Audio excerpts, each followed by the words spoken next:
All right, people, how are you today? Are you fine? Are you okay? I hope so. My name is Victor, your English teacher, and I also teach you the subject of religion. Okay, we are going to start our lesson number 4. We are going to continue to understand the use of the present perfect tense, but the adverbs since and for, okay?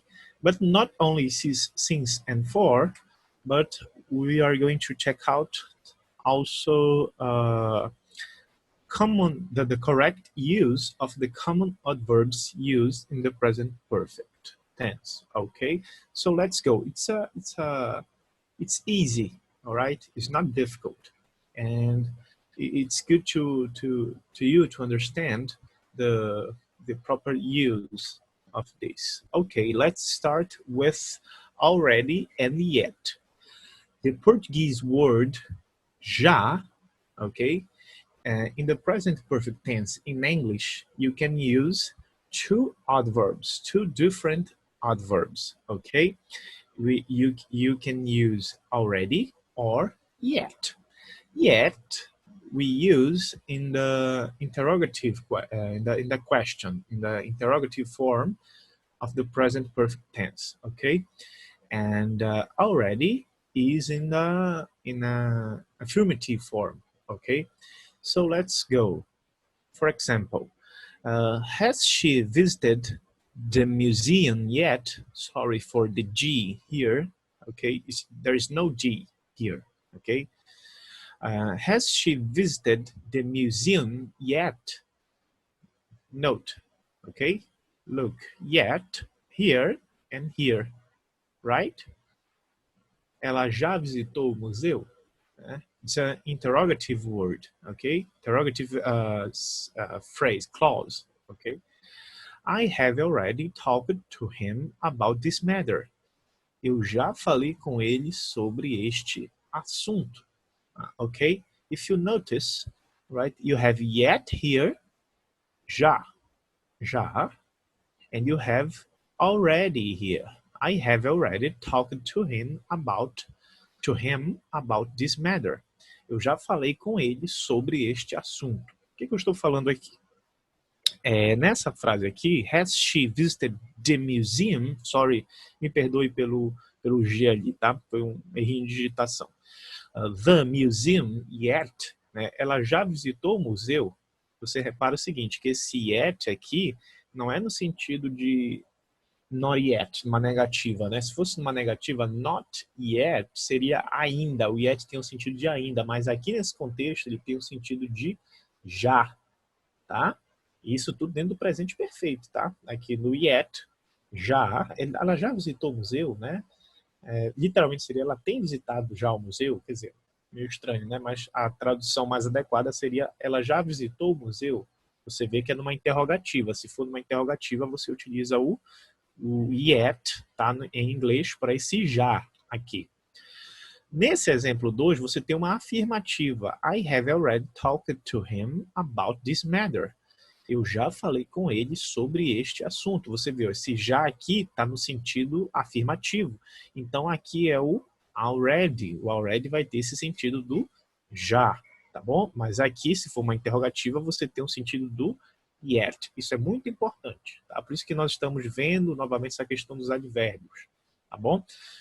Isso aí pode levar o aluno né, a um falso entendimento. E se você utilizar o yet na negativa, né, vai dar a ideia de ainda não, not yet, ainda não, ok? Isso aqui é muito interessante e importante para você entender, para que você não não se sinta confuso na hora de falar inglês com alguém, quem sabe, ou responder a sua prova, enfim, tá bom? Um exercício. E aí nós temos o uso do since and for, ok? Since and for.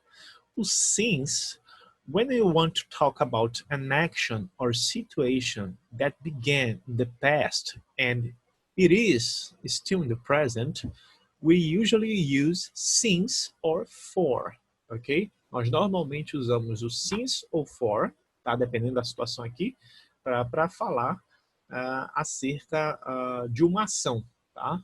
De uma ação ou até mesmo de uma situação que aconteceu no passado e que permanece no presente ou vai ficar até um determinado tempo no presente. Então, por exemplo, você tem o since, essa palavra é muito comum, tá? Você vê isso, por exemplo, se você olhar se você tiver uma camisa de marca, né, alguma coisa assim, cara, e aí você pega a camisa e você olha, muitas vezes tem a logomarca, né, da empresa que produz, isso aí, a logo da marca, né, e aí você vai ter, por exemplo, vamos dizer aqui, né, deixa eu ver uma marca aqui, não estou lembrando aqui, vamos colocar, né, uma camisa mais simples, não sei, uma Ering, né, e aí você vê logo embaixo, né, muitas vezes você tem since, aí você vê o ano, né, ou seja, aquilo ali é o ano que a empresa tem produzido, né, uma camisa, alguma coisa assim, né, o since. Né? E a palavra since literalmente significa desde, né? Ou seja, desde aquele momento específico em diante a ação tenha ocorrido. Tá? Então, por exemplo, eu coloquei aqui, Mr. Barbosa has been a teacher since 2012, ok? Né? Ou seja, o senhor Barbosa tem sido um professor desde 2012. Ou seja, since, ou seja, desde 2012. Estou colocando uma data específica, tá bom? É interessante isso, eu quero falar de uma data específica, o ponto de partida de quando alguma coisa aconteceu. Tá? E aí eu utilizo o since. Tá? Mr. Barbosa has been a teacher since 2012. Uma dica, quando você vê um número específico, né, muito provavelmente, não necessariamente todo caso, mas muito provavelmente você vai ter que utilizar o since, né, se for num contexto disso. Né, como, por exemplo, numa questão de complete com since ou for. E aí você vê a frase direitinho, a oração, e de repente está um ano, um determinado ano. Opa, então você já sabe que é um ponto específico, então você vai utilizar o since, ok? Agora, se você tem o for ele pode ser, ele dá a ideia de durante, de a, ou por, no sentido de a long period of time, ou seja, um longo período de tempo. Okay? Então, por exemplo, they have lived in the same apartment for 20 years. They have lived in the same apartment for 20 years. Então, você vê o seguinte, que eles têm vivido no mesmo apartamento por, né, ou durante 20 anos. Ou seja, eu estou falando da duração de algo. Quanto que o since eu utilizo para o ponto de partida, né? O for, eu falo na ideia, eu quero saber mais ou menos a duração, por quanto tempo isso tem acontecido, né? Aí eu utilizo o for, tá?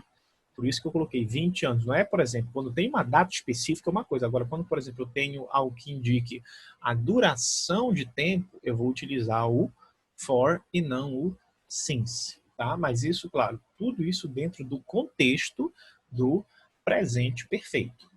Tá bom?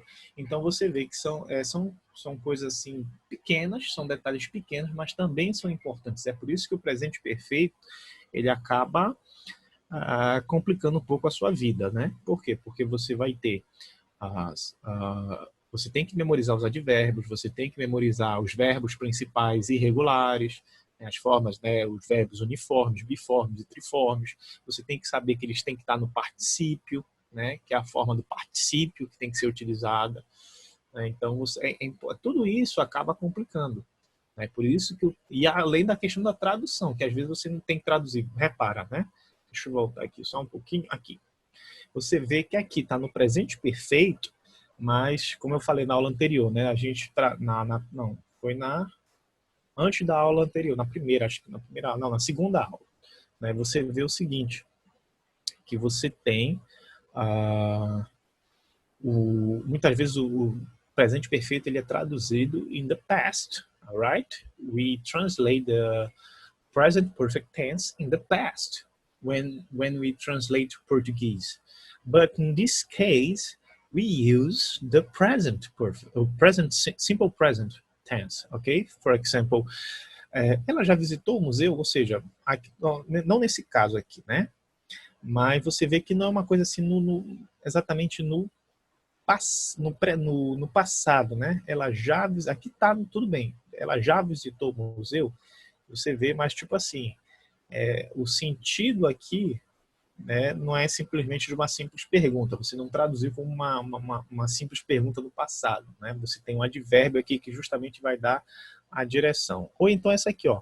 I have already talked to him about this matter. Né? Não tem como você traduzir literalmente. Eu já tenho falado com ele sobre o assunto. Quer dizer, dá até para traduzir, mas fica uma coisa meio estranha. Então tem que ser eu já falei. Né? Ou seja, você já coloca uma coisa mais específica no passado. Tá bom? And so, I'm so sorry, it's not about the present, okay, simple present. It's almost simple present, but it is yet in the simple past, okay? I'm so sorry. Muito bem. Então você vê o seguinte, que essa frase aqui, você tem que entender o verbo auxiliar, que aqui ó, tem duas formas, você tem o has e o have. Você tem que ver aqui, ó, tá tranquilo porque são verbos regulares, então por isso que tem a mesma terminação, tá? Então no particípio, mas são verbos regulares. Se fossem irregulares, teriam outras formas. E isso também você tem que memorizar. É por isso que às vezes o presente perfeito se torna algo mais difícil. Mas nada grave também. Tá joia? Bom, deixa eu ver se tem mais alguma coisa. Não, it's just this. Just this. Alright? It's a simple class. Uma aula bem simples para você, para que você possa, vamos dizer assim, para que a gente possa fechar esse assunto e partir para revisões e para outros assuntos, tá bom?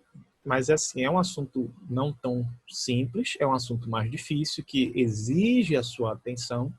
Então estude bastante, faça os exercícios do livro, porque essa é, vamos dizer assim, a pedra do sapato de muitos alunos do nono ano, tá? Lembrando que se você está no nono ano, se presume que você já tenha tido desde o sexto, quinto ano, né, da quinta série, na verdade, desde o primeiro ano já uma certa noção de inglês, tá? E agora você já está fechando esse ciclo. Mas don't worry, everything will be okay, will be fine, all right? Don't worry, boys, don't worry, girls, everything it will be fine, okay? Will be fine. All right. Thank you very much. Sorry for my mistakes. See you soon. Bye-bye.